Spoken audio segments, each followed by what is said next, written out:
Hironobu Sakaguchi is one of the most pivotal figures in video games. He's often referred to as the father of Final Fantasy. He left Square Enix in 2004 after nearly 2 decades with the company, and yet here we are now, over 2 decades later. After leaving, he formed a new company, Mistwalker, that would go on to create RPGs in Sakaguchi's iconic style, and released a number of titles such as Blue Dragon and Lost Odyssey, and most recently, Fantasian. There are a subset of fans that would argue that these games are more Final Fantasy than recent Final Fantasies. Then it can be easy to see why that sentiment is so strong with some. But there was always this burning question of if Sakaguchi and Mistwalker would work with Square Enix once again. They've had publishers like Microsoft and even Apple, but there has been a burning desire to see Sakaguchi work with Square Enix once again. And thanks to this latest Nintendo Direct, fans have gotten exactly what they wanted. So please, go ahead and hit that subscribe button. Guys, we are trying to get to 99k, in hopes of reaching 100k by the end of the year. Your sub is what takes us there, and if you are a fan of Sakaguchi's, this is the place to be, because it was announced that Fantasian is coming to all platforms. PC via Steam,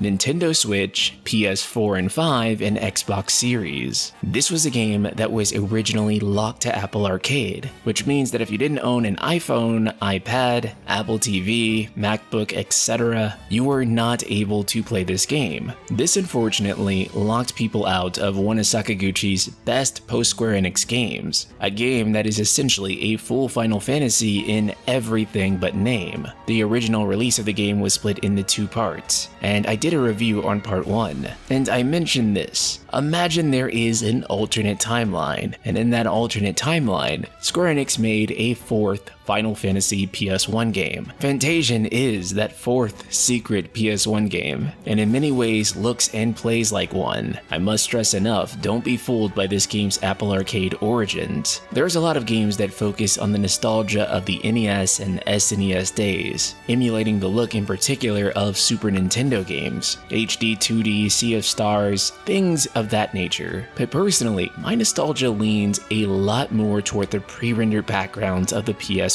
era. For me growing up, this was peak JRPG, and if you feel the same way, you'll be right at home with Fantasian. But of course, the game is also coming with some brand new features. In the original game, Fantasian wasn't voiced, and I didn't mind this. Given the PS1 aesthetic, it was perfectly fine that the game didn't have voice acting, as most games of that era didn't. However, Square Enix is going above and beyond with this one, as in this remastered version, Fantasian New Dimension, the Square Enix blog says, quote, "All cutscenes and many optional scenes are now voice acted. You'll be able to play the game with either English or Japanese voice actors." This is huge, as it says all cutscenes and many optional scenes are going to be voiced. So for the most part, it sounds like they're going for full voice acting with this game, and makes it so that even if you played the game on Apple Arcade already, it kind of justifies playing it again in this new version. Of course, that's not the only big addition, the new 4K visuals. The PS5, PS4, Xbox Series, and Steam versions of the game will offer 4K displays. If I'm not mistaken, this is going to make this the first game of this style to support 4K pre-rendered backgrounds. I don't think that there is anything else out there quite like it, at least not to my knowledge. As you will recall, these are diorama sets that were physically built in person, so it's not quite like the CG and hand-painted backgrounds that were used during the PS1 days. I would actually argue that the results from the diorama are actually better, due to the type of scanning that was actually used. They sort of scan the diorama as a 3D mesh, allowing them to dynamically map the pre-rendered background on top of it. As a result, you can get some really cool camera angles that you couldn't get with just a normal fixed background. Many of these backgrounds are also what I could only describe as aggressively beautiful. There's just a layer of charm here that I feel like is missing from modern video games. Of course, don't get me wrong, I'm not such a boomer that I would say no to 3D games, but god do I miss the look of pre-rendered backgrounds and fixed camera angles that frame a shot perfectly. I really hate that this style of game is no longer commonplace and is arguably non-existent nowadays, and it is something that I'm hoping the indie scene will pick up the slack for. And there's another big feature being added in the form of the normal difficulty mode. That's right, the Square Enix blog saying, "Fantasian was a very difficult game upon release, with many bosses pounding players before they worked out the optimal strategies to defeat them. Fantasian Neo Dimension adds a new normal difficulty to make the game a little more approachable. Of course, if you crave the challenge of the original game, that's still there too. It is true that Fantasian did offer quite a bit of challenge in its original version, and I do think it's good to have this accessibility option here, but it's very funny that instead of calling it easy mode, they decided to call it normal mode. And I think they did that on purpose because they know that's the experience that most people will have the optimal time with. But I will say, if you find contemporary Square Enix games a little too easy, then I do recommend playing it on its original hard difficulty. Now, many will recall that Yoshi P and Sakaguchi have gotten pretty close over the years. Sakaguchi is a massive fan of Final Fantasy XIV, so much so that for at least a year solid, his account turned into a Final Fantasy XIV stan account, and this led him to reaching out to Naoki Yoshida, and it's been confirmed via Sakaguchi's Twitter that Yoshi P is the one working on Fantasian. Now, some of you might read this and think Fantasian is going to be an action game now.